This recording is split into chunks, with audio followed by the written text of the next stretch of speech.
आज प्रधानमंत्री नरेंद्र मोदी ने महाकुंभ को हिंदू एकता का महापर्व बताया। मुख्यमंत्री योगी आदित्यनाथ ने बताया कि कैसे हर घर से महाकुंभ का महारिकॉर्ड बन रहा है और इन्हीं आंकड़ों पर आज अखिलेश यादव ने तंज कसा।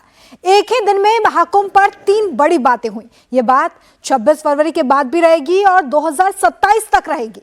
4 दिन बाद यूपी में चुनाव की बात सबसे ज्यादा होगी और ये बातें सीधे महाकुंभ से जुड़ी होंगी। और क्या यहीं से योगी की यूपी विजय का रास्ता निकलेगा? क्या अखिलेश यादव ने हिंदू आस्था पर कमेंट करके सबसे बड़ी गलती कर दी है? पूरी डिटेल इस रिपोर्ट में समझिए। भारत में 110 करोड़ हिंदू हैं। 62 करोड़ से ज्यादा हिंदू संगम में डुबकी लगा चुके हैं। 26 तक ये आंकड़ा 65 करोड़ को पार कर जाएगा। यूपी में ही करीब 16 करोड़ हिंदू हैं। कौन राजपूत, कौन ब्राह्मण है, कौन पिछड़ा है, कौन अगड़ा है, कौन दलित है, कोई नहीं बता सकता है। यही महाकुंभ है, जहां जाति हर किसी का रंग है भगवा। और ऐसा हो पाया है भगवाधारी मुख्यमंत्री योगी आदित्यनाथ की बदौलत। प्रयागराज में आज 62 करोड़ श्रद्धालु संगम के इस पावन त्रिवेणी में आस्था की पावन डुबकी लगाने वाले हैं। यानी आज ये संख्या 62 करोड़ पार होने वाली है। अब अनुमान करिए कि दुनिया के अंदर कौन सा ऐसा मत मजहब संप्रदाय है जहां एक निश्चित समय सीमा के अंदर इतने बड़ी पैमाने पर श्रद्धालुजन आकर के अपनी आस्था को व्यक्त कर रहे हैं। यूपी में करीब करीब हर हिंदू घर से, हर हिंदू परिवार से लोग महाकुंभ गए हैं। संगम के तट पर आस्था की डुबकी लगाई है। चाहे वो अखिलेश का कोर यादव वोटर हो या फिर दलित वोट का झंडा उठाने वाली मायावती का वोटर। बहनों और भाइयों, अगर हम भारत की बात करते हैं तो पूरे देश के अंदर या पूरी दुनिया के अंदर 120 करोड़ सनातन धर्मावलंबी है। 120 सनातन धर्मावलंबी का मतलब आधा सनातन धर्मावलंबी तो यहां पे आस्था की पवित्र डुबकी लगा चुका है। उससे ज्यादा लोगों ने डुबकी लगा दिया है और आधे से अधिक लोगों ने डुबकी लगाया। यानी एक परिवार में अगर 4 से 5 सदस्य माने तो एक परिवार के कम से कम 2 से 3 सदस्यों ने आस्था की पवित्र डुबकी में भागीदार बन लिया। यानी हर परिवार इस आयोजन में भागीदार बन रहा है। महाकुंभ में हिंदू आ रहा है, महाकुंभ में हिंदू डुबकी लगा रहा है और महाकुंभ से हिंदू ही डुबकी लगाकर जा रहा है। महाकुंभ से उठी आस्था की लहर ने सिर्फ धार्मिक सोच ही नहीं बदली है, बल्कि यूपी की पूरी पॉलिटिकल थीम ही बदल दी है।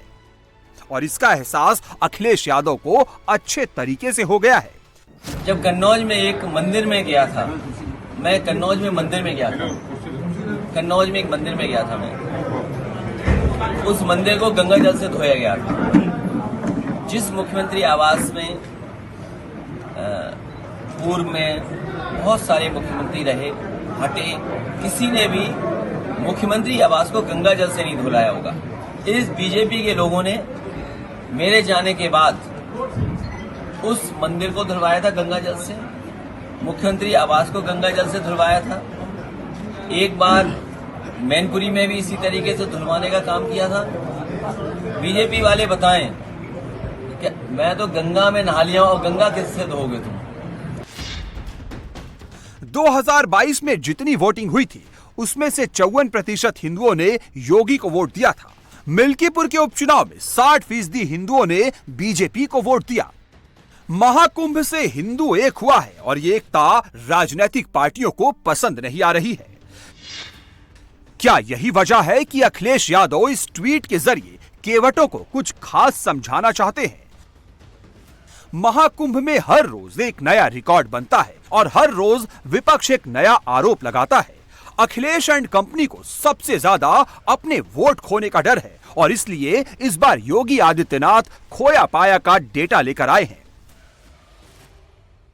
जिनके बारे में कांग्रेस अध्यक्ष कहते हैं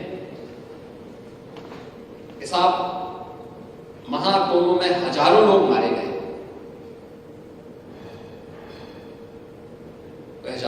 बनाए गए हैं डिजिटल गया केंद्र उनको उनके घरों से मिलाने का काम कर रहे हैं। क्योंकि उनकी दृष्टि नेगेटिव है, इसलिए वह ये मानते हैं कि वे नहीं है, लेकिन वे हैं और अपने परिवार वालों से मिल रहे हैं।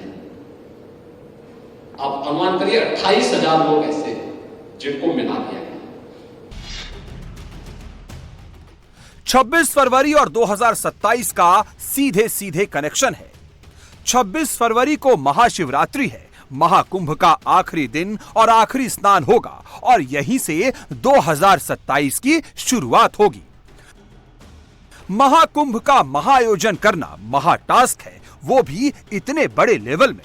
महाकुंभ में जो कुछ हो रहा है, जो कुछ होने वाला है और महाकुंभ में 44 घाटों पर जो हुआ है, उसका सीधा असर यूपी के भगवाधारी सीएम योगी की सरकार पर हो रहा है। इसलिए एंटी योगी गैंग को उम्मीद थी कि गड़बड़ी होगी तो योगी का ग्राफ डाउन होगा, लेकिन जो भी महाकुंभ आ रहा है वो आस्था, व्यवस्था और योगी आदित्यनाथ का नाम जरूर ले रहा है। आखिरी रविवार है और इसीलिए चारों तरफ यहाँ पर स्नान करने के लिए आए हुए श्रद्धालुओं की भीड़ है। अपने परिवार के साथ आए हैं और देश विदेश से आए हैं। क्या नाम है आपका? कहाँ? मेरा नाम यूके पांडे है और हम लोग पटना से ही रहने वाले हैं। पांडे जी, जब आप आए यहाँ पर तो कितना चलना पड़ा और यहाँ आकर कैसा अनुभव हो रहा है? करीब करीब 3 से 4 किलोमीटर हम लोग ने पैदल चला है और तो सभी सब व्यवस्था रहा और सब बड़ी मस्ती से हम लोग पूरे परिवार के साथ आए हैं। व्यवस्थाएं बहुत अच्छी है, जोगी बाबा की व्यवस्थाएं बहुत अच्छी है। बहुत खुशी हो रही है और मोदी जी ने, सहयोगी जी ने बहुत अच्छा व्यवस्था किया है और मेरी में कोई कमी नहीं है। कोई कमी नहीं है, व्यवस्था में बहुत ही अच्छा है। ये ऐतिहासिक चीजें हुआ है जो कि इतिहास सालों साल याद करे। अजय राजभर नाम है, हम मऊ से आए, मऊ जिला से। कितना पैदल चलना पड़ा और कितनी खुशी हो रही है यहाँ आके? तो हम लोग को बहुत खुशी हो रही है। चलना है जो पैदल हम लोग चले हैं 5-6 किलोमीटर चले हैं, जो कि यहाँ पे हम लोग आए हैं, जो उम्मीद था हम लोगों को उससे कुछ ज़्यादा ही हम लोगों को आनंद मिला है आने के बाद। और हम लोग को बहुत खुशी हुई है यहाँ का सिस्टम देख के और योगी जी ने जो यहाँ का बंदोबस्त किया है बेखूबी, अब बहुत ही बढ़िया बंदोबस्त किया है, जिससे हम लोगों को बहुत ही खुशी मिली है। थोड़ा सा यहाँ तक फील हुआ ऐसा कि हाँ राम राज जैसा आ गया। कहीं भी हर तरह का सपोर्ट है गवर्नमेंट का और ऐसा नहीं छोटा हो बड़ा हो कोई भी हो, कोई वीआईपी ट्रीटमेंट किसी को नहीं है, सब जनरल जा रहे हैं आ रहे हैं। ये नाम हर उस घर में पहुंचेगा, हर उस इलाके, हर उस मोहल्ले में पहुंचेगा जिस इलाके, मोहल्ले और घर से 2027 में यूपी के अंदर वोटिंग होगी, जो 2027 में यूपी के भविष्य का फैसला करेगी। यूपी में कुल मिलाकर 75 जिले हैं। इनमें से 52 जिले ऐसे हैं जहां जीत हार की चाबी हिंदुओं के पास है। 52 जिलों में हिंदुओं की आबादी 80% या फिर उससे ज्यादा है। यूपी के 23 जिले ऐसे हैं जिनके जीत हार की चाबी मुस्लिम मतदाताओं के पास है। इन 23 जिलों में मुस्लिमों की आबादी 20% से ज्यादा है। योगी जी जब 80-20 की बात करते हैं तो इन्हीं 52 जिलों की बात करते हैं। यही वो आंकड़ा है जिसे योगी समझाते हैं। यूपी में जब 2027 की वोटिंग होगी तो याद रखा जाएगा कौन महाकुंभ में डुबकी लगा रहा था, कौन डुबकी लगवा रहा था और कौन डुबकी के नंबर पर सवाल उठा रहा था। किसने फेक नैरेटिव फैलाया था, किसने महाकुंभ के खिलाफ प्रोपेगेंडा फैलाया था और किसने महाकुंभ में भगवा का ध्वजा उठाया था, किसने 144 वाले आंकड़े को झुठलाया था। यूपी में सब नोट किया जा रहा है। इसे यूपी में याद रखा जाएगा।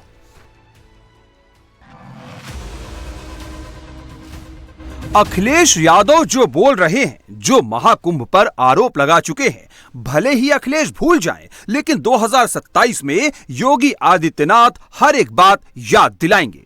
दान भी कुछ कर लें, क्योंकि ये कभी कभी तो आता है और अभी तो शायद 80 करोड़ लोग स्नान कर लिए हैं। मैं चाहता हूं कि कम से कम 100 करोड़ का रिकॉर्ड तो बन जाए। इसलिए मेरा आपके माध्यम से सरकार से अपील है कि महाकुंभ का कार्यक्रम तब तक चलाएं जब तक भारत के 100 करोड़ लोग या देश के 100 करोड़ लोग स्नान न कर लें। सर बजट वाले अखिलेश जिस आंकड़े पर तंज मार रहे हैं, जब ये आंकड़े वोट में बदलेंगे तो अखिलेश का 2027 वाला सपना भी टूट जाएगा। 2024 में हिंदू जातियों में टूटा था। यूपी में अखिलेश यादव का ग्राफ बढ़ गया। यूपी के उपचुनाव में हिंदू एकजुट हो गया, अखिलेश फिर से डाउन हो गए और अब महाकुंभ में फिर हिंदू जुड़ रहा है। लेकिन अखिलेश को लग रहा है कि 2027 में सत्ता में वो ही आएंगे। 27 में सरकार बनने जा रही है समाजवादियों की।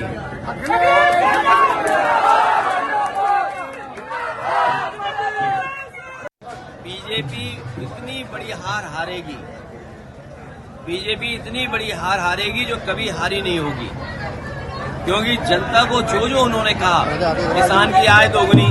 अभी सुनने में आया है कि मुख्यमंत्री जी वहां बैठे, यूनिकॉर्न की कोई मीटिंग हो रही है आगरा में, यूनिकॉर्न की कोई बैठक हो रही है आगरा में। अब सोचिए, जो लोग कहते थे 40 लाख करोड़ रुपए हम इन्वेस्टमेंट लाएंगे, वो आज भी बैठक कर रहे हैं। सोचिए, आज भी MOU दर्ज करा रहे हैं।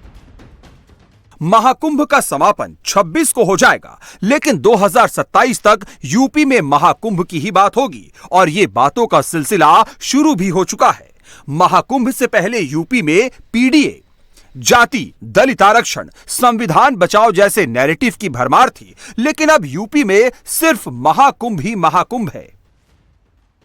सोचिए, महाकुंभ योगी आदित्यनाथ के लिए कितना महत्वपूर्ण है कि जब बात संतों की आई, जब बात महाकुंभ की आई, तो योगी अपना सारा कार्यक्रम कैंसिल करके प्रयागराज पहुंच गए। और महाकुंभ आयोजन समिति से जुड़े हुए सभी उत्तर प्रदेश वासियों के लिए, पूज्य संतों के लिए आज का दिन अत्यंत महत्वपूर्ण है। और मैं आज ही इसीलिए केवल इस कार्यक्रम में भाग लेने के लिए आया हूं। जब मुझे पता लगा कि मणि जी ने मुझे इसके बारे में बताया कि पूज्य स्वामी जी का आगमन प्रयागराज में हो रहा है, तो मैं आज अपने सारे कार्यक्रमों को स्थगित करते हुए उनसे मुलाकात करने के लिए, उनसे मिलने के लिए, आवश्यक बातचीत करने के लिए, सनातन धर्म और महाकुंभ के आयोजन से संबंधित मुद्दों पर चर्चा करने के लिए विशेष रूप से मैं भी यहां पर उपस्थित हुआ हूं। महाकुंभ में नेता, अभिनेता, आम लोग, खास लोग, हर कोई जा रहा है। महाकुंभ सिर्फ आस्था का केंद्र नहीं है, बल्कि महाकुंभ अर्थव्यवस्था से लेकर बदलाव का एक नया मॉडल बन चुका है। सनातन धर्म के अनुयायियों की ओर से अपने पूज्य संतों, भारत की ऋषि परंपरा के प्रति, अपनी देव परंपरा के प्रति, अपने पर्व और त्योहारों के प्रति कृतज्ञता ज्ञापित करने का यही एक माध्यम बना है। उन्हें थोड़ा सा अवसर मिला तो हर सनातन धर्मावलंबी प्रयागराज में आकर के अपनी आस्था को व्यक्त कर रहा है। महाकुंभ में 60 लाख से ज्यादा लोगों को रोजगार मिला है। महाकुंभ से यूपी सरकार को 54,000 करोड़ की आमदनी होने वाली है। महाकुंभ में 73 देशों के डेलीगेट्स भी पहुंचे हैं। 15 लाख विदेशी और 15 लाख NRI भी महाकुंभ पहुंचे हैं। महाकुंभ में उठ रही आस्था की लहर सिर्फ प्रयागराज तक सीमित नहीं है, बल्कि इसका असर यूपी के अयोध्या, काशी और मिर्जापुर तक में देखा जा रहा है। हिंदू एकता की यह लहर अब सुनामी बन चुकी है और अब यूपी जो इस सुनामी पर सवार हो आएगा, वो ही विजय ध्वज लहराएगा।